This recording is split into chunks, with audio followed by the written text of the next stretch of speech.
حضرت عمر کا اسلام لانا اسلام کے لیے عزت کا ذریعہ بنا اور بلند آواز سے نعرہ تکبیر مکے کی فضاؤں میں بلند ہوا۔ 40 مسلمان جب ہو گئے تو پھر میرے رب نے کہا یا ایھا النبی حسبک اللہ، اے نبی تمہارے لیے اللہ کافی ہے، ومن اتبعک من المؤمنین، اور تمہارے لیے اہل ایمان کافی ہے۔ حضور علیہ السلام کے حوالے سے ان کی حساسیت اور ان کا جوش و جذبہ اور ان کی غیرت ایمانی دیدنی تھی۔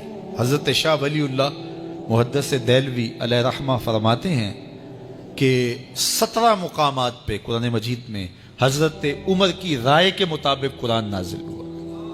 یہ اللہ نے حضرت عمر کو شان عطا فرمائی۔ اور پھر جب حضور علیہ السلام کے وصال کے بعد حضرت عمر سیدنا صدیق اکبر کے وصال کے بعد بھی تخت خلافت پہ بیٹھے، 22,55,000 مربع میل پہ آپ کی حکومت کی حدود پھیل گئی، اور حضرت عمر کی حکومت صرف انسانوں پر نہیں تھی، عمر کی حکومت پانیوں پر بھی تھی، عمر کی حکومت آگ پر بھی تھی، عمر کی حکومت ہواؤں پر بھی تھی، اور عمر کی حکومت دھرتی پر مٹی پر بھی تھی۔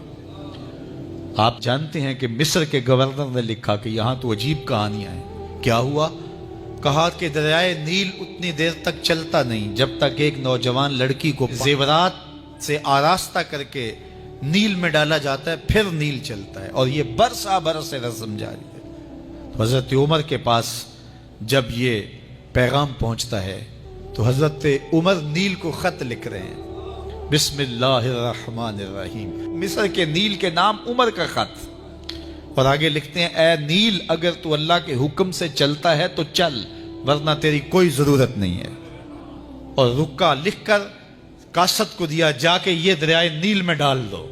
اللہ اکبر، جن کے رکے دریا بھی مانتے ہیں، پانیوں پر بھی حکومت ہے۔ اور نیل میں جب وہ رکا ڈالا گیا، نیل ایسا چلا آج تک کبھی رکا ہی نہیں ہے۔ پانیوں پر حکومت، ہواؤں پہ حکومت۔ مسجد نبوی کا ممبر ہے، عمر خطبہ دے رہے ہیں، عراق کے علاقہ نہاون میں جنگ ہو رہی ہے، مدینے سے 1 مہینے کی مسافت ہے، 1 مہینہ مسلسل چلیں تو نہاون آتا ہے۔ حضرت عمر خطبہ دیتے دیتے درمیان میں جملہ معترضہ کا، یا ساریہ الجبل، اے ساریہ پہاڑ نہ چھوڑنا۔ لوگ حیران ہیں کیا ماجرا ہوا کہ ہم سے مخاطبہ ہے، ساریہ نہاون میں ہے، اور کہا ساریہ پہاڑ نہ چھوڑنا۔ 1 مہینے کے بعد جب وہاں سے قاصد آیا، اس نے کہا اللہ نے فتح دے دی۔ کہا کیسے؟ کہا پہاڑ کو چھوڑ کر دشمن پر ٹوٹنے لگے تھے، آگے بڑھنے لگے تھے، ان پر حملہ آور ہونے لگے تھے۔ اچانک عمر کی آواز آتی، پہاڑ کو نہیں چھوڑنا، کیونکہ اگر ہم پہاڑ کو چھوڑ دیتے دشمن پیچھے سے حملہ آور ہونے کے لیے تیار کھڑا تھا۔ تو کہا بس ہم پہاڑ کو اپنی پشت پہ پھیر رکھا، اور اللہ نے اسی دن ہمیں فتح عطا کر دی۔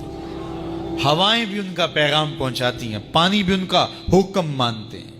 اس زمانے میں فائر بریگیڈ سسٹم نہیں تھا، لیکن ایک آگ بڑھتی آ رہی ہے شہر کی طرف۔ لوگوں نے حضرت عمر کو بتایا، امیر المومنین، آگ پھیلتی آگے بڑھتی چلی آ رہی ہے اور شہر کو اپنے قابو میں لینے والی ہے۔ عمر اپنی چادر اتارتے ہیں اور حضرت تمیم داری کو دیتے ہیں، کہا یہ چادر لے جاؤ اور ایسے ایسے کرو، آگ پیچھے بھاگتی چلی جائے گی۔ تو چادر ہلاتے جاتے ہیں حضرت تمیم داری، اور آگ پیچھے بھاگتی چلی جاتی۔ مٹی بھی حکم مانتی ہے۔ ایک لونڈی کھڑی رو رہی ہے راستے میں، کہا تجھے کیا ہوا؟ کہا ٹھوکر لگی، میرا تیل زمین میں بہہ گیا، میری مالکہ بڑی سخت ہے، وہ مجھے کہے گی تم نے یہ کیا کیا۔ عمر درہ زمین پہ مارتے ہیں، فر الارض الم عادل علیک، زمین عمر نے تیری چھاتی پہ عدل نہیں کیا؟ تو عمر کے ہوتے ہوئے اس کا تیل پی جائے؟ زمین تیل باہر نکال دیتی ہیں، فرماتے ہیں ڈال لے اپنے برتن میں۔ تو یہ عمر کے ان کا حکم مٹی بھی مانتی ہے، ان کا حکم ہوائیں بھی مانتی ہیں، دریا بھی مانتے ہیں، ان کا حکم پانی اور آگ بھی مانتی ہے۔ وہ عمر، میرے حضور فرماتے ہیں ان الشیطان یفر من ذل عمر، میرا عمر وہ ہے جس کے سائے کو دیکھ کے شیطان بھی بھاگ جاتا ہے۔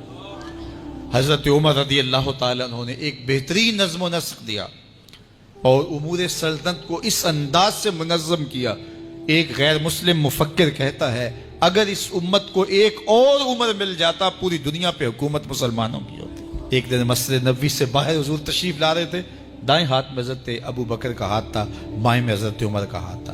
ایسے باہر کی جانب آ رہے تھے، دروازے سے کوئی بندہ داخل ہوا تو اس کو دیکھ کے حضور نے فرمایا ہا کازا نبعث یوم القیامہ، قیامت کے دن جب قبروں سے اٹھائے جائیں گے ہم ایسے ہی اٹھیں گے، میرے دائیں ہاتھ میں ابو بکر کا ہاتھ ہوگا، بائیں میں عمر کا ہاتھ ہوگا۔ اللہ اکبر۔ جے شک ہووی تے چل مدینے، جے شک ہووی تے چل مدینے، آ ویخ لے جوڑ مزاراں دا، بن یار نبی دیاں یاراں۔ عمر رضی اللہ تعالی عنہ جلیل القدر ہستی ہیں جنہیں حضور علیہ السلام نے اللہ سے مانگ کے لیا۔ سارے صحابی رسول کریم صلی اللہ علیہ وآلہ وسلم کے مرید ہیں، لیکن جناب عمر میرے حضور کی مراد ہیں۔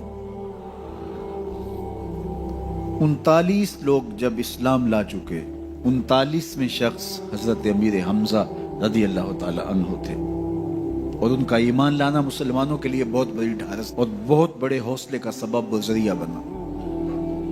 تو میرے حضور نے ہاتھ اٹھا لیے، کہا اے اللہ، ایک شیر دیا ہے امیر حمزہ، ایک شیر اور عطا کر دے، اب تیری مرضی، عمر بن خطاب دے دے یا عمر بن حشام دے دے۔ حضور دعائیں مانگ رہے اور یہ ہاتھ میں تلوار لیے غیظ و غضب سے بھرے ہوئے گھر سے نکلتے ہیں کہ بانی اسلام کا چراغ ہی بجھا دینا ہے۔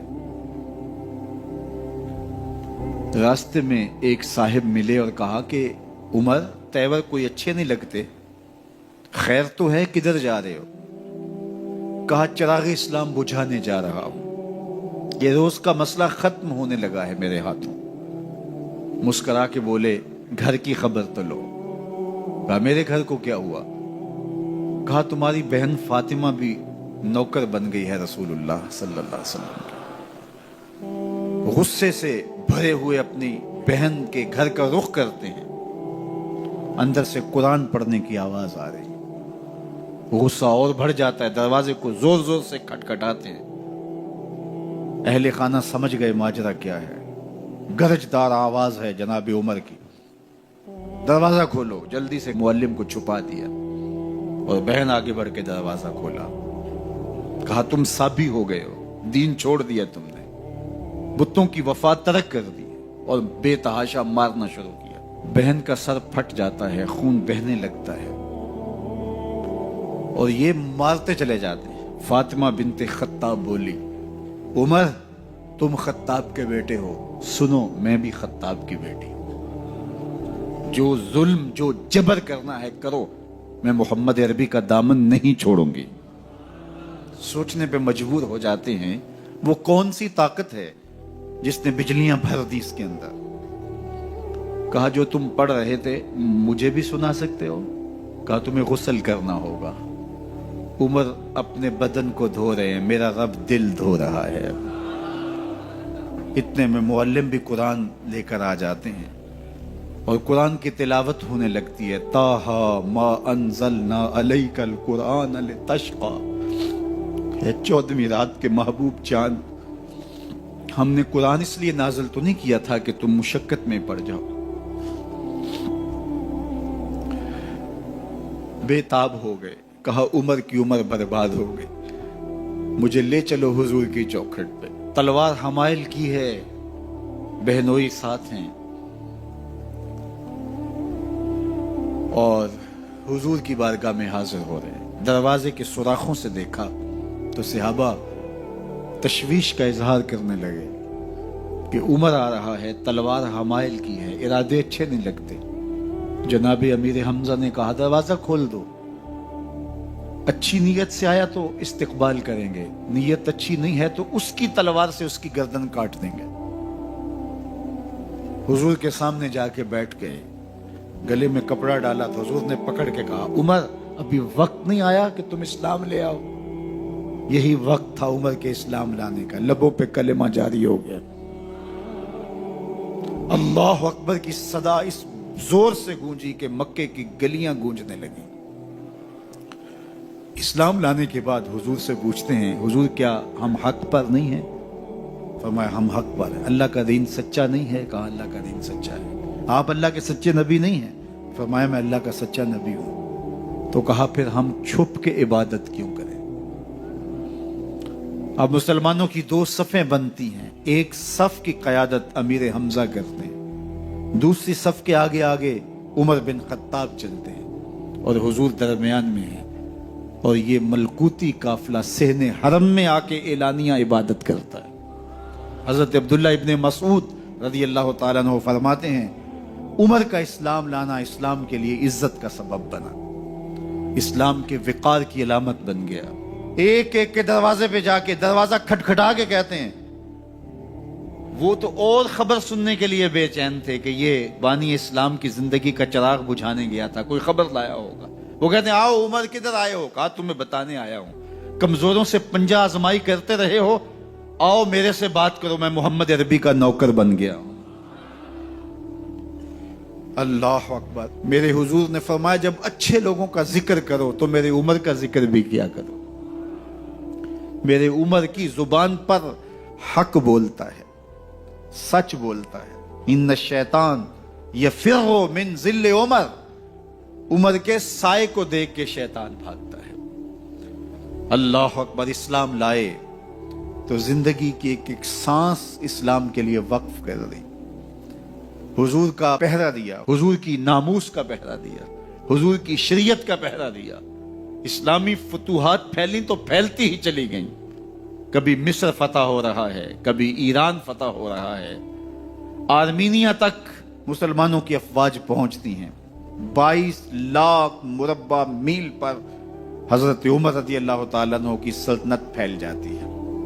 عدل و انصاف کا دورہ ہوتا ہے۔ زمانے نے دیکھا کہ غیر مسلم بھی عدالت میں کھڑا ہے تو اسے خوف نہیں ہوتا تھا کہ میرے سے ناانصافی ہوگی، اس لیے کہ حکومت عمر کی چل رہی ہے۔ وہ بھی مطمئن ہوتا تھا کہ میرے ساتھ انصاف ہو۔ عبداللہ بن عمر اور عبید اللہ بن عمر بصرہ سے گزر رہے تھے ایک جنگ سے واپسی پر، تو حاکم بصرہ نے آپ کو کچھ پیسے دیے کہ یہ مال غنیمت میں جا کے جمع کروا دینا،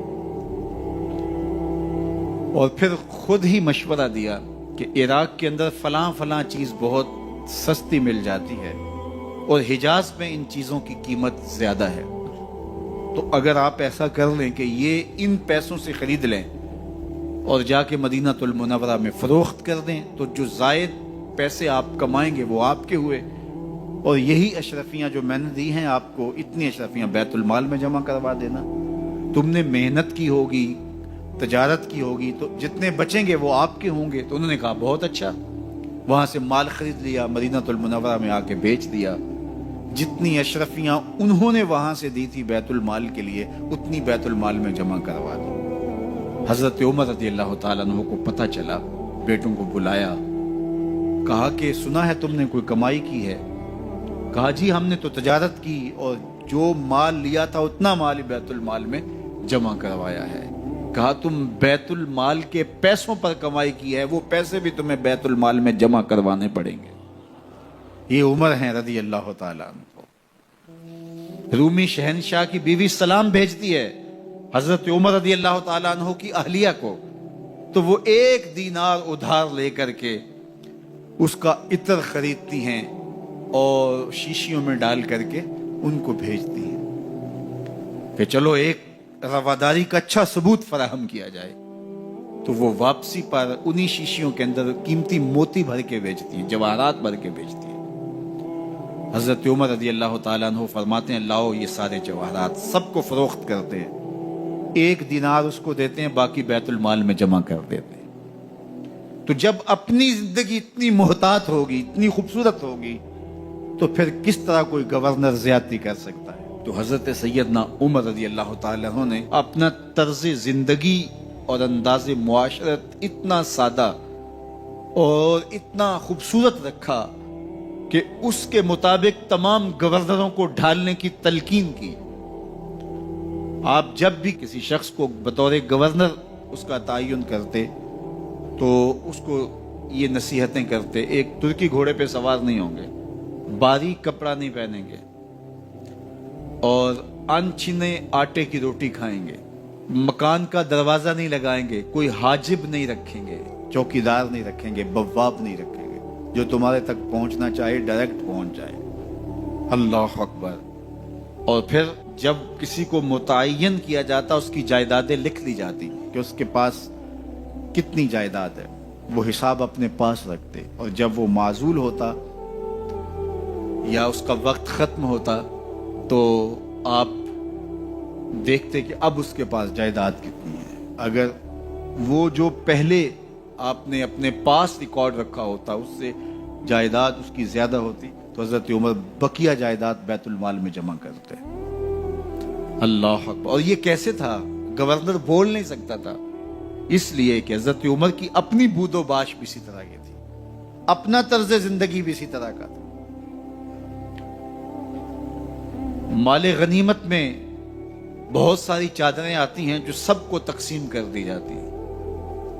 خطبہ جمعہ دینے کے لیے آئے تو ایک شخص کھڑا ہو گیا، عمر خطبہ بعد میں سنیں گے، پہلے یہ بتائیں کہ یہ جو تم نے قمیض پہنی ہے یہ کہاں سے آئی؟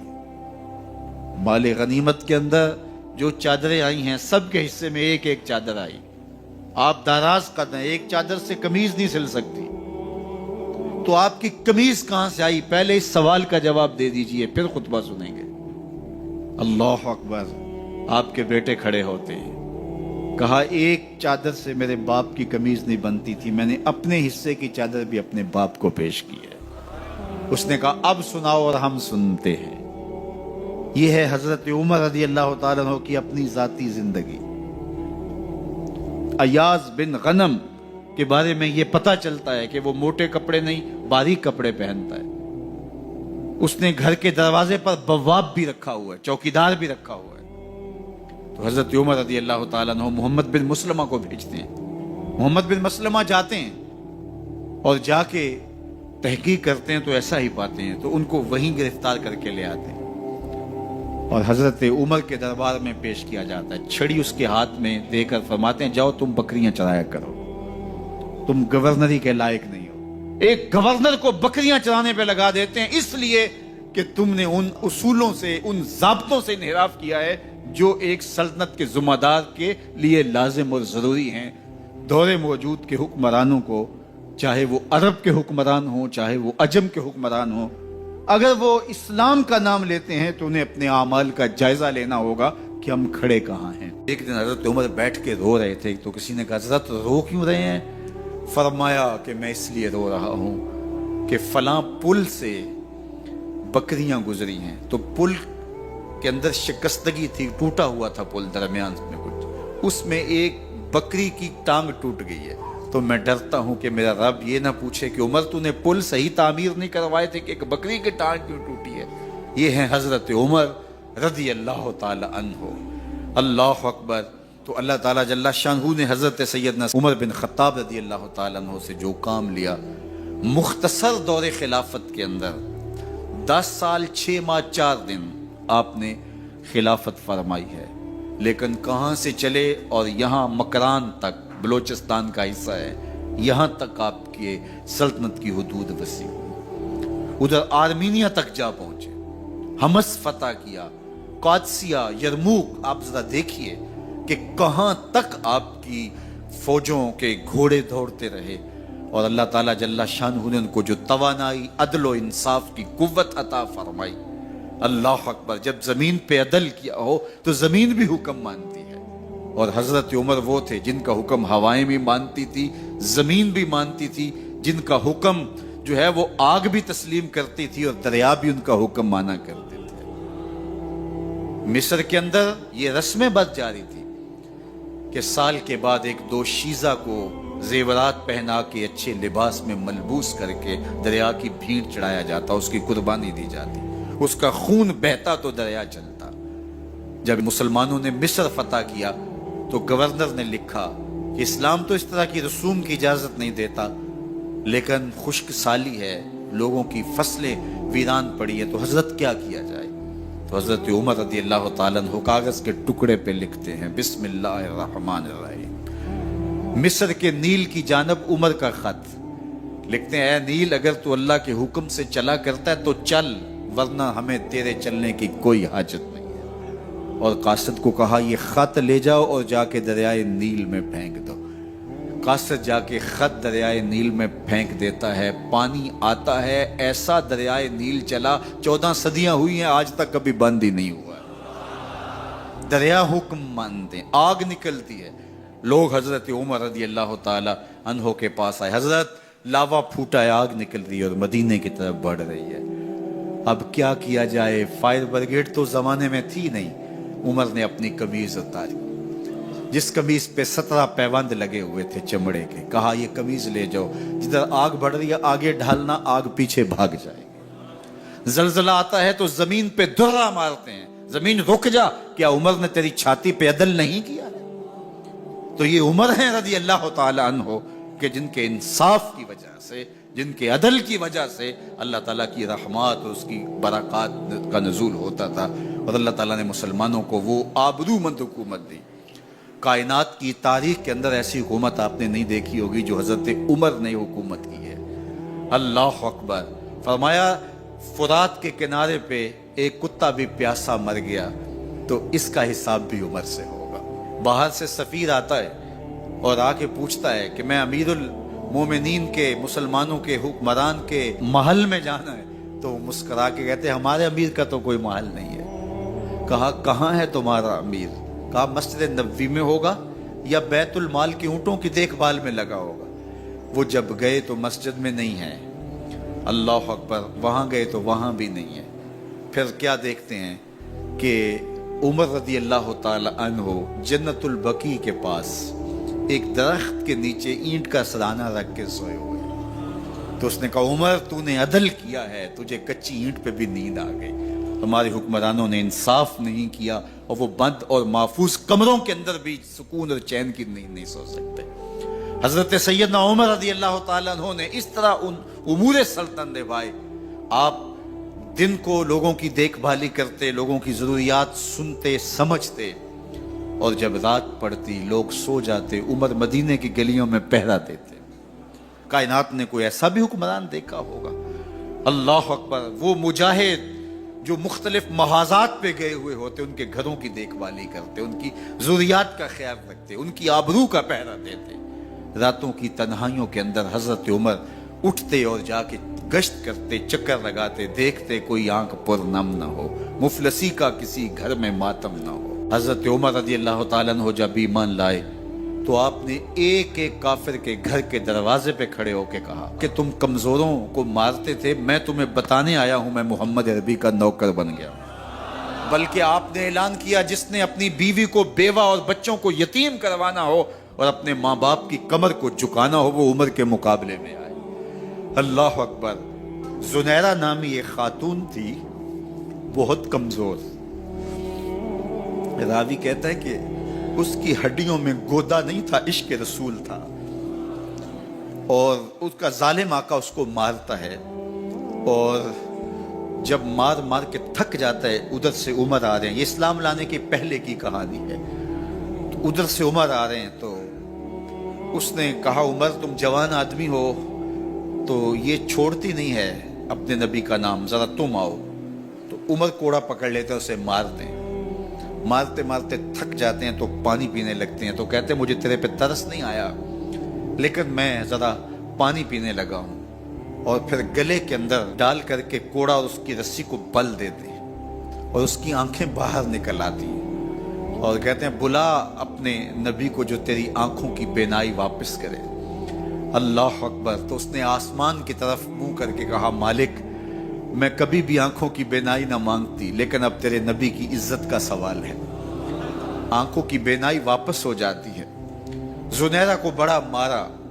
آج عمر گلیوں میں آنکھوں میں آنسو ہیں اور عجیب دلے بے تاب ہے, اور کہتے ہیں آؤ بھائی میں حضور کا غلام بن گیا ہوں, تمہیں بتانے آیا ہوں. زنیرہ نے موڑ کاٹا تو آگے عمر یہ آواز دے رہے تھے. زنیرہ ایک کونے پہ کھڑے ہو کے رو کے کہتی عمر تم تو بڑے اس دن جوش و غضب میں تھے اور تم مارتے ہوئے تھکتے نہیں تھے. تو عمر نے کہا زنیرہ اس دن میں نے دیکھا نہیں تھا, اب میں محمد عربی کو دیکھ آیا ہوں. جنہ ویکھیا نہیں ہو کرن گلاں, جنہ ویکھیا نہیں ہو کرن گلاں, جنہ ویکھیا ہو تے بول دے نہیں, جڑے محرم راز حقیقت دے اور راز حقیقت کھول دے نہیں. تو حضرت عمر رضی اللہ تعالیٰ عنہ ایمان لائے. حضرت عبداللہ ابن مسعود رضی اللہ تعالیٰ عنہ فرماتے ہیں کہ حضرت عمر کا ایمان لانا مسلمانوں کے لیے عزت کا سبب تھا. ان کا ہجرت کرنا مسلمانوں کی نصرت تھی اور ان کی خلافت مسلمانوں کے لیے رحمت تھی. حضرت عمر رضی اللہ تعالی عنہ وہ ہیں کہ میرے حضور نے فرمایا لوگوں جب نیک لوگوں کا ذکر کرو تو میرے عمر کا تذکرہ ضرور کیا کرو. میرا عمر وہ ہے کہ جب وہ ایک سمت سے آ رہا ہو, ایک گلی اور بازار سے آ رہا ہو, تو شیطان بھی آ رہا ہو, عمر کو دیکھ کے راستہ تبدیل کر لیتا ہے. حضرت عمر رضی اللہ تعالی عنہ کی طبیعت کے اندر جو جاہ و جلال تھا, طبیعت کے اندر جو سختی تھی, وہ اسلام کے اندر آ کر بھی قائم رہی. اور آپ نے وہی سختی, وہی جاہ و جلال جو پہلے مسلمانوں کے خلاف تھا, اب کفار کے خلاف, منافقین کے خلاف, حضرت عمر کی طبیعت کے اندر وہ جوش و خروش بدستور موجود رہا. لیکن جس دن آپ خلیفہ بنے تو اس دن آپ نے ممبر پہ چڑھ کے جو خطبہ دیا اس میں کہا لوگوں میں سخت اس لیے تھا کہ رسول اللہ نرم تھے, پھر میں سخت اس لیے تھا کہ حضرت ابو بکر صدیق نرم تھے, اب میں تخت خلافت پہ بیٹھا ہوں, اب میری سختی جو ہے وہ نرمی میں تبدیل ہو گئی. صرف فاسقوں, فاجروں اور باغیوں کے لیے میں سخت ہوں, باقی تمہارے لیے نرم ہوں. سب سے کم جو تنخواہ بیت المال سے اگر کسی وجود نے لی ہے تو وہ حضرت عمر رضی اللہ تعالیٰ عنہ نے لی. صرف 2 جوڑے لیتے تھے سال میں, اور راوی کہتا ہے کہ میں نے دیکھا ہے کہ اس میں بھی 17 پیوند لگے ہوتے تھے. حضرت عمر رضی اللہ تعالیٰ عنہ کا طرز زندگی, آپ کا انداز معاشرت اور آپ کا انداز خلافت, ہر لمحہ آپ کی زندگی کا اٹھا کے دیکھیے کتنی مرتبہ قرآن حضرت عمر کی رائے کے مطابق نازل ہوا ہے. اللہ تعالیٰ جل شانہ نے ان کو صاحب الہام بنایا تھا. ہر امت میں کوئی صاحب الہام ہوتا ہے, حضور کی امت کا صاحب الہام حضرت عمر رضی اللہ تعالیٰ, اور آقا کریم نے انہیں اپنا وزیر قرار دیا. فرمایا میرے 2 وزیر آسمانوں میں ہیں, 2 وزیر زمینوں میں ہیں.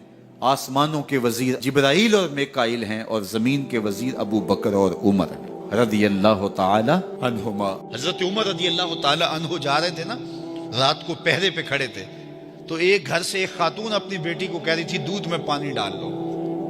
تو بیٹی بولی امیر المومنین نے منع کیا ہے. تو کہا امیر المومنین کب دیکھ رہے ہیں؟ تو بیٹی بولی امیر المومنین نہیں دیکھ رہے, ان کا رب تو دیکھ رہا ہے. حضرت عمر دروازے پہ نشان لگایا تو آ گئے. دن کے اجالے میں پھر اس گھر کے دروازے پہ گئے اور صاحب خانہ سے کہا کہ اپنی بیٹی کا رشتہ میرے بیٹے کے لیے دے دو. امیر المومنین سوالی بن کے کھڑا ہے اس گھر میں, کہا اس بیٹی کا رشتہ مجھے دے دو. ان کو اور کیا چاہیے تھا, امیر المومنین کے بیٹے کے لیے رشتہ قبول کر لیا گیا. پھر اللہ تعالیٰ جل شانہ ان کو ایک بیٹی دی, اس بیٹی سے اللہ نے ایک بیٹا انہیں دیا. اس بیٹے کا نام حضرت عمر بن عبدالعزیز ہے. تو جب مائیں اللہ سے ڈرنے والی ہوں, تنہائی میں ڈرنے والی ہوں, تو پھر اولادیں ایسی ہوتی ہیں. اپنی اولادوں کی تربیت کرو, جب بچے چھوٹے ہی ہوں تو ان کے تصور میں یہ بات اچھی طرح سے راسخ کر دو کہ اللہ دیکھ رہا ہے. پھر وہ کبھی رشوت نہیں لیں گے کہ اللہ دیکھ رہا ہے, اور وہ کبھی خیانت نہیں کریں گے کہ اللہ دیکھ رہا ہے. وہ کبھی ملک کے راز کو نہیں بیچیں گے کہ اللہ دیکھ رہا ہے. وہ جو ہے وہ بد نگاہی نہیں کریں گے کہ اللہ دیکھ رہا ہے. جہاں کوئی کیمرہ نہیں پہنچتا, جہاں سیکورٹی نہیں پہنچتی, جہاں کوئی ایجنسی نہیں پہنچتی, وہاں یہ عقیدہ پہنچتا ہے کہ میرا اللہ مجھے دیکھ رہا ہے. تو یقین کی یہ دولت زندگی کا نور ہے, زندگی کا جمال ہے, اور ماہ سیام میں اللہ تعالیٰ اس عقیدے کو روحوں میں اتار دیتا ہے اور باطن میں جذب کر دیتا ہے. تو اس کو اپنے اندر اچھی طرح سے ہم اتار کر کے اپنی زندگی میں چراغاں کر سکتے ہیں اور اندھیرے دور کر سکتے ہیں. یہ تیقن کہ میرا اللہ مجھے دیکھ رہا ہے, میں اپنے رب کی نگاہوں میں ہوں. ارا زبیبن نملات سودا, کالی رات کے اندھیرے میں کالے پہاڑوں کی کوکھ میں گہرا غار ہے. اس غار میں چیونٹیوں کا سوراخ ہے. اس میں جب چیونٹی چلتی ہے اور وہ بھی سیاہ رنگ کی ہے, رات کی بھی سیاہی ہے, پتھر بھی کالا ہے اور چیونٹی بھی کالے رنگ کی, سینہ سنگ پر اس چیونٹی کے چلنے کی وجہ سے ایک وہمی اور گمانی لکیر بنتی ہے جس کو خوردبین سے دیکھنا بھی ممکن نہیں. تمہارا رب اس کو یوں دیکھتا ہے جس طرح دیواریں چین کو دیکھتا ہے. تو کیا ذہن اور دماغ کی سکرین پہ آنے والے خیالات سے وہ غافل ہو سکتا ہے؟ کیا وسوسوں سے وہ غافل ہو سکتا ہے؟ تو آئیے اس یقین اور اس تیقن میں جینے کا گر سیکھیے. دیکھیے زندگی کتنی نور علی نور ہو جائے گی کہ میرا اللہ مجھے دیکھ رہا ہے، میرا اللہ مجھے ملاحظہ کر رہا ہے، میں اس کی نظروں سے، اس کی نگاہوں سے پوشیدہ نہیں. جب حالات بہت کٹھن ہو گئے مکہ المکرمہ کے اور اللہ کی طرف سے ہجرت کا حکم آنے والا تھا، تو حضرت ابو بکر رضی اللہ تعالی عنہ کو حضور نے کہا کہ اے ابو بکر تیار رہنا، امر الہی کے آتے ہی ہم اس شہر کو چھوڑ دیں گے. اور پھر وہ وقت آیا کہ جب کفار نے حضور کے گھر کا محاصرہ کر لیا. آقا کریم علیہ السلام کو معاذ اللہ شہید کرنے کے ارادے سے ارد گرد جمع ہو گئے. آقا کریم علیہ السلام نے ہاتھ میں خاک پکڑی اور سورہ یاسین پڑھتے ہوئے ان کی آنکھوں میں جھونکتے ہوئے حضور گزر گئے اور انہیں پتہ بھی نہ چلا، اور وہ مکان کا محاصرہ کیے ساری رات کھڑے رہے. صبح بستر سے حضرت علی المرتضیٰ اٹھے. اللہ اکبر. تو آقا کریم علیہ السلام نکل گئے اور حضرت ابو بکر صدیق کے گھر تشریف لے گئے. اب دروازے کو دستک دینے لگے تو آواز آئی حضور میں حاضر ہوں.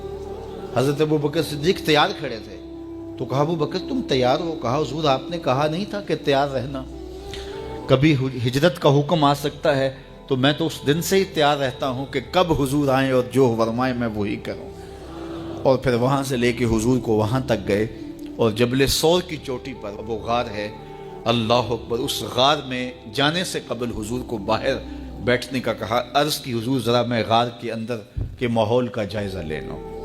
غار کے اندر اترے، پہلے اس کو صاف کیا غار کو، پھر دیکھا جگہ جگہ سوراخ تھے، تو اپنا امامہ پھاڑ کے قمیض اتار کے اس کے ٹکڑے کر کے ان سوراخوں میں کپڑا دے دیا. 2 سوراخ ایک روایت کے مطابق اور ایک روایت کے مطابق 1 سوراخ بچ گیا، اس میں اپنی ایڑی رکھ دی اور پھر آواز دی جان عالم اندر تشریف لائی. تو آقا کریم علیہ السلام غار میں چلے گئے تو سیدنا صدیق اکبر رضی اللہ تعالی عنہ نے اپنی گود میں آپ کا سر رکھا اور حضور لیٹ گئے. اللہ اکبر. کیا منظر ہوگا. صدیق اکبر نے حضور کو دیکھا اور جی بھر کے دیکھا اور ایسا دیکھا کہ کوئی اور شریک بھی نہیں تھا. یہ واقعہ حضرت سیدنا عمر سے روایت ہے، کتب صحاح میں ہے، اور حضرت عمر رضی اللہ تعالی عنہ یہ بات بیان کرتے ہوئے رو پڑے اور آپ کہا کرتے تھے کہ ابو بکر یہ غار والی نیکی مجھے دے دیں اور میری ساری زندگی کی نیکیاں دے دیں. اللہ اکبر. تو حضور علیہ السلام حضرت ابو بکر صدیق کی آغوش میں ہیں. اب ہوا کیا کہ سانپ نے جب ہر راستہ مسدود پایا تو خیر وہ اس راستے پہ پہنچا جہاں انسانی گوشت نظر آیا، تو سانپ نے پھر ڈنگ لگایا. سانپ کا ڈنگ اچانک، تو انسان تو کپ کپا کے رہ جاتا ہے، اچانک تو چیونٹی کاٹ جائے تو انسان کپ کپا کے رہ جاتا ہے، چھپکلی گر جائے اچانک تو بندہ اپنے وجود کو جو ہے وہ متوازن نہیں رکھ پاتا. تو نیچے سے سانپ اور وہ ڈنگ لگا رہا ہے. لیکن لفظ سنیے، یہ حضرت عمر کی روایت ہے کہ حضرت سیدنا صدیق اکبر نے اپنی ٹانگ کو جنبش نہیں آنے دی، مخافت ان یتنبہ رسول اللہ، اس ڈر سے کہ کہیں حضور بیدار نہ ہو جائے. ساری توجہ ادھر رہی، بے اختیار آنکھوں سے آنسو ڈھلک پڑے، درد کی شدت اتنی تھی اور آنسو گرے تو حضور کے رخسار پہ. آقا کریم بیدار ہو گئے. بیدار ہوتے ہی میرے حضور نے کہا مالک یا ابا بکر، ابو بکر کیا ہوا؟ تو یہ ہوتی ہے ہنگامی صورتحال. ہنگامی صورتحال میں کسی کو پکاریں یا کسی کو کوئی جواب دیں تو مروجہ آداب کی رعایت کے ساتھ جو لفظ بولے جاتے ہیں وہ ترک کرنے پڑتے ہیں. اس مائک میں کرنٹ تھا تو میں قریب ہونے لگا تو آپ نے مجھے متنبہ کرنا تھا. تو میرے ساتھ آپ بہت پیار کرتے ہیں، بہت محبت کرتے ہیں، تو آپ نے اگر مجھے یہ بتانا ہو کہ اس میں کرنٹ ہے اور اگر آپ نے منہ قریب کر لیا تو آپ کو نقصان پہنچ سکتا ہے، تو میرے نام کے ساتھ 20 القاب لیں گے؟ آپ نہیں لیں گے. آپ جلدی جلدی جو ہے وہ مجھے کہیں گے جناب یہاں کرنٹ ہے تو میں یہیں سے رک جاؤں. یہ تو ہے کہ آپ میرے لیے کر رہے ہیں، اور اپنے لیے کسی کو پکاریں تو پھر بھی یہی بات ہے. اللہ اکبر. اب حضور نے جب کہا نا مالک یا ابا بکر، ابو بکر کیا ہوا، تو اب ہنگامی صورتحال تھی نا، تو فوراً کہتے لدغتو، ڈسا گیا مجھے سانپ نے ڈس لیا، فوراً یہ کہتے نا. لیکن حضرت ابوبکر تیری محبت پہ قربان، کائنات میں آپ نے ایسا عاشق نہیں دیکھا ہوگا. سانپ ڈنگ پہ ڈنگ لگا رہا ہے اور ٹانگ شل ہو گئی ہے، زہر سرایت کر گیا ہے. حضرت ابوبکر نے جواب دیا لدغت فداکا امی و ابی یا رسول اللہ. حضور میری ماں بھی آپ کے قدموں پہ قربان، میرا باپ بھی آپ کی راہوں پہ نچھاور، مجھے سانپ نے ڈس لیا ہے. تو اس مشکل وقت کے اندر بھی ادب کا کرینہ نہیں چھوڑ. حضرت معاذ بن جبل رضی اللہ تعالی عنہ حضور کے روضہ انور کے پاس بیٹھ کے رو رہے تھے اور زاروں کے تار رو رہے تھے. حضرت عمر رضی اللہ تعالیٰ عنہ گزرے تو رک گئے، کہا معاذ کیا ماجرا ہے؟ تو حضرت معاذ بن جبل نے کہا کہ اس مبارک روزے کے مکین کا ایک فرمان یاد آیا جس نے مجھے رلا دیا. کہا وہ کیا فرمان تھا؟ کہا میرے حضور نے ارشاد فرمایا تھا کہ تھوڑی سی ریا بھی شرک ہے. بہت زیادہ ریا تو دور کی بات ہے، تھوڑی سی ریا بھی شرک ہے. تو اللہ کی بارگاہ میں دعا کرتے ہیں اللہ ہمیں ریا سے ہمیشہ محفوظ فرمانا. اس کی چالیں بہت باریک ہیں، تو اپنے آپ کو ہمیشہ ریا سے بچائیں اور ایک دوسرے کے لیے بھی یہ دعا کریں، چونکہ ریا عمل برباد کر دیتی ہے. اور کسی بھی عمل کو، کسی بھی گناہ کو شرک نہیں کہا گیا سوائے ریا کے. ریا کو شرک اصغر کہا گیا. حضرت ابو ہریرہ رضی اللہ تعالیٰ عنہ فرماتے ہیں کہ حضور علیہ السلام نے ارشاد فرمایا جب الحزن سے اللہ کی پناہ مانگو. عرض کی یا رسول اللہ صلی اللہ علیہ وسلم جب الحزن کیا ہے؟ کہا یہ جہنم میں ایک وادی ہے اور یہ وادی اتنی خطرناک ہے کہ خود جہنم ایک دن میں 400 مرتبہ اس سے پناہ مانگتی ہے. صحابہ نے حضور سے عرض کی اے اللہ کے محبوب صلی اللہ علیہ وسلم وَمَن يَدْخُلْهَا، اس میں داخل کون ہوگا؟ تو حضور نے ارشاد فرمایا وہ قاری، وہ علماء جو اپنے اعمال لوگوں کے دکھلاوے کے لیے کرتے ہیں، اس میں وہ ڈالے جائیں گے، وہ پھینکے جائیں گے. یعنی یہ اتنی دردناک وادی ہے کہ اس سے ایک دن میں 400 مرتبہ خود جہنم بھی پناہ مانگے. چونکہ یہ دکھاوے کا جو معاملہ ہے یہ بڑا ہی نازک سا ہے، یہ بڑا ہی حساس ہے. کالی چادر پر کالے رنگ کی چیونٹی کالی رات میں چلے تو اس کو کون دیکھ پائے گا؟ یعنی اس کا پتہ ہی نہیں چلتا. لیکن جو ریا ہے اس کی چال اس سے بھی زیادہ باریک ہے. بندہ باز کا سمجھ رہا ہوتا ہے کہ میں ٹھیک ہی چل رہا ہوں، لیکن پردے کے پیچھے ریا چل رہی ہوتی ہے. یعنی کسی کو سمجھ نہ آئے یہ تو دور کی بات ہے، بعض کا بندہ خود بھی جو ہے وہ غیر محسوس ریا کا شکار ہو رہا ہوتا ہے. اب یہ حدیث جو ہے وہ خاص طور پہ ہماری زندگی کے اندر ہمیں پلے باندھنے کی ہے، اور ہمیشہ اگر یہ حدیث ہمیں ملحوظ رہے تو کبھی بھی ہمیں اپنے کام پر تکبر پیدا نہیں ہوگا کہ ہم نے اتنا کام کیا ہے، پتہ نہیں ہمارا کام کسی ریا کا شکار نہ ہو گیا ہو. تو اللہ سے قبولیت کی دعا کی جائے کہ اللہ جو توفیق ہے وہ بھی تیری جانب سے ہے اور مالک قبولیت بھی تیرے کرم سے ہے. ہماری طرف سے کوتاہیاں ہی کوتاہیاں ہیں، اس لیے مالک جو ہمیں معلوم ہے ہم اس کی بھی معافی مانگتے ہیں، اور جو معلوم نہیں ہے، جو باریک چالیں ہیں، اللہ اس سے بھی ہم معافی طلب کرتے ہیں، اور اللہ ہم سب کو اپنی پناہوں کا حصار عطا فرمائے. حضرت کعب احبار تابعی ہیں، لیکن چونکہ پچھلی کتابوں کے عالم تھے اور پھر دین اسلام کو بھی بڑے غور سے، تدبر سے، دقت نظر سے، امعان نگاہ سے پڑھا، تو ان کی رائے بڑی مضبوط اور معتبر ہوتی تھی. تو صحابہ ہو کر تابعی سے پوچھتے تھے، تو بڑا چھوٹے سے پوچھتے تو حرج ہے نہیں ہے. تو حضرت کعب سے حضرت عمر رضی اللہ تعالیٰ عنہ نے کہا اے کعب تم بتاؤ ارباب علم کون ہیں، علم والے کنہیں کہا جاتا ہے؟ تو حضرت کعب نے جو جواب دیا سنو، یہ ان کی زندگی کا نچوڑ تھا. 2 شریعتیں جو انہوں نے پڑھی تھی اس سے انہوں نے جو خلاصہ نکالا، اور حضرت عمر نے پوچھا تو انہوں نے ان کو بتایا. اہل علم وہ ہیں جو جانتے ہیں اس پہ عمل کرتے ہیں. حضرت عمر نے کہا ٹھیک، مطمئن ہو گئے کہ میرا بھی یہی خیال ہے. اب بہت سارے لوگ ہیں عالم ہونے کے باوجود ان کے سینے پہ علم سے خالی ہو جاتے ہیں. آپ نے پچھلی شریعتیں بھی پڑھی ہے، اسلام کا بھی مطالعہ کیا ہے، تو آپ مجھے بتائیے کہ وہ کون سی شے ہے جو سینے سے علم کو نکال دیتی ہے؟ تو حضرت کعب احبار نے کہا لالچ۔ جب عالم کے سینے میں لالچ آتا ہے تو لالچ ایک طرف سے داخل ہوتا ہے، علم دوسری طرف سے نکل جاتا ہے۔ تو کبھی بھی کسی بھی امر میں لالچ کو اپنے قریب نہ آنا۔ لالچ اندر محنت کے ساتھ حاصل کیا گیا علم جس پر عمل بھی ہو اس کو بھی نکال پھینکتا ہے، اس لیے طمع کو کبھی بھی اپنے قریب نہ آنے دینا۔ ایک شخص نے حضور علیہ السلام سے شر کے بارے سوال کیا، شر کیا ہے؟ فرمایا مجھ سے شر کے بارے نہ پوچھا کرو، مجھ سے خیر کے بارے میں پوچھا کرو۔ یہ بات حضور نے 3 مرتبہ کہی، پھر حضور نے ارشاد فرمایا، ظاہر سوال ہوا تھا، جواب تو دینا تھا۔ فرمایا کہ سب سے بڑی شر علماء کی شر ہے۔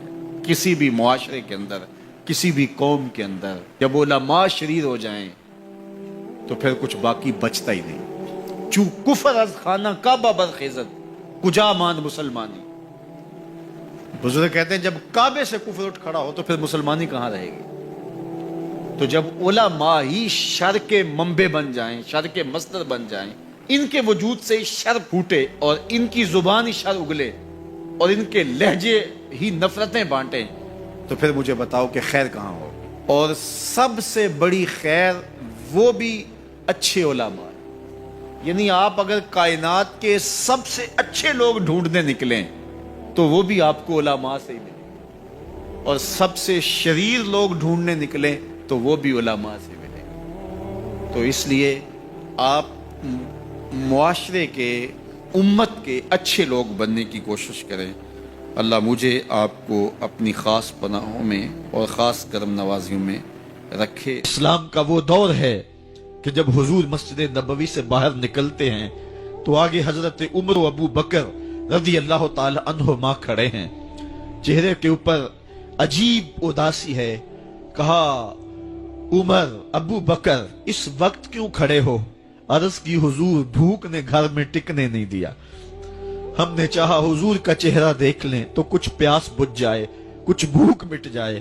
حضور نے فرمایا میرا حال بھی یہی ہے، جس چیز نے تجھے گھروں سے نکالا ہے وہی چیز مجھے گھر سے نکال لائی ہے۔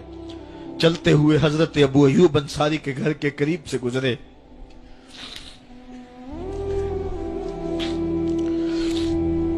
حضور کی خوشبو پا کے وہ باہر آ گئے۔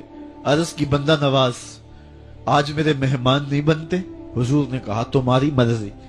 گھر لے گئے، چٹائی بچھائی، حضور کو بٹھایا، گھر والوں کو بکری کا بچہ ذبح کر کے دیا، کہا جلدی جلدی کھانا تیار کرو، میرے آقا کو بھوک لگی ہوگی۔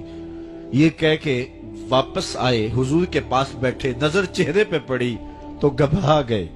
نکاحت کے آثار اتنے واضح تھے کہ سمجھ آ رہی تھی کتنے دنوں سے حضور نے کچھ نہیں کھایا۔ اٹھ کے باغ میں چلے گئے، کھجوروں کا خوشہ توڑا، حضور کے سامنے رکھا، کہا بندہ نواز جب تک کھانا تیار نہیں ہوتا یہ کھجوریں تناول فرمائیں۔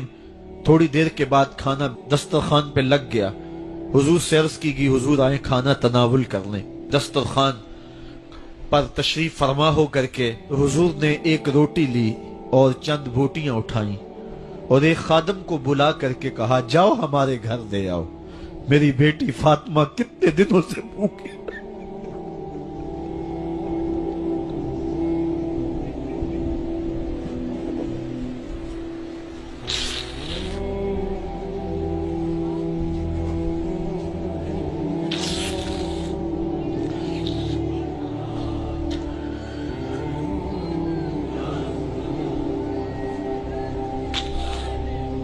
کہا جاؤ ہمارے گھر دے آؤ، میری فاطمہ کتنے دنوں سے بھوکی بیٹھی ہوئی ہے۔ مال کے کونین ہیں گو پاس کچھ رکھتے نہیں، دو جہاں کی نعمتیں ہیں ان کے خالی ہاتھ میں۔ آپ کو پتا ہوگا کہ جب میرے حضور کا وصال ہوا ہے تو حضور کی ایک زرہ ایک یہودی کے گھر میں گروی رکھی ہوئی تھی، حضور نے زرہ رکھ کر کے اس سے قرض لیا ہوا تھا۔ یہ اسلام کی غربت کی کہانی ہے، اور پھر اللہ نے اسلام کو امارت کے رنگ بھی دیے۔ اقبال کہتا ہے زوال بندہ مومن کا بے زری سے نہیں. یہ نہیں ہے مسئلہ، مسئلہ پستی ہے، زبوحالی ہے، تعلیمی انحطاط ہے، عملی انحطاط ہے، مرکز سے جو ہے وہ دوری ہے. دامن رسالت ماب کو چھوڑ دیا ہے، پھر رسوائیاں مقدر نہیں ہوں گی تو کیا ہوں گی. آئیے ابھی بھی موقع ہے، توبہ کا دروازہ بند نہیں ہوا، رب سے بھی معافی مانگ لیں. گنبد خضرا کے مکین کے حضور بھی ہاتھ جوڑ کے کہیں چھوڑ کے آپ کا دامن رحمت. آقا ہم سے بھول ہوئی، کھو دی اپنی قدر و قیمت. آقا ہم سے بھول ہوئی، دیکھ ہماری آنکھ مچولی، اپنے سینے اپنی گولی. بھول گئے ہم درس اخوت، آقا ہم سے بھول ہوئی. علامہ اقبال فرماتے ہیں آؤ اگر تم دوبارہ اسی عروج کو دیکھنا چاہتے ہو تو دامن مصطفیٰ کو تھام لو. سارا فلسفہ اقبال نے اپنے اس ایک شعر میں نچوڑا. کی محمد سے وفا تو نے تو ہم تیرے ہیں، یہ جہاں چیز ہے کیا لوح و قلم تیرے ہیں. پھر لوح بھی تیرے ہاتھ میں دے دیں گے، قلم بھی تیرے ہاتھ میں پکڑا دیں گے، تختی بھی تیرے پاس ہوگی، قلم بھی تیرے پاس ہوں گے. پھر تیری تقدیر کے فیصلے واشنگٹن میں نہیں ہوں گے. پھر خدا بندے سے خود پوچھے گا بتا تیری رضا کیا ہے. تو ہم نے ان راہوں کا مسافر بننا ہے. آئیو زندگی کا جمال اور زندگی کا حسن حاصل کرنے کے لیے حضور کی دہلیز پہ آ جائیں. بہت دور جا چکے ہیں، آقا کی رحمت اب بھی آوازیں دے رہی ہیں. میرے بھولے بھالے امتیوں واپس آ جاؤ، میں تمہیں سینے سے لگا کے تمہارے پچھلے سارے گناہ بخشوا دوں گا. اور رب کہہ رہے وَلَوْ أَنَّهُمْ إِذْ ظَلَمُوا أَنفُسَهُمْ جَاءُوكَ. ظلم کر بیٹھے ہو کوئی بات نہیں، میرے محبوب کی دہلیز پہ آ جاؤ. میرے نبی کے ہاتھ اٹھ کے میں تمہارے سارے گناہ معاف فرما دوں گا. اللہ کو توبہ قبول کرنے والا اور رحیم پاؤ گے.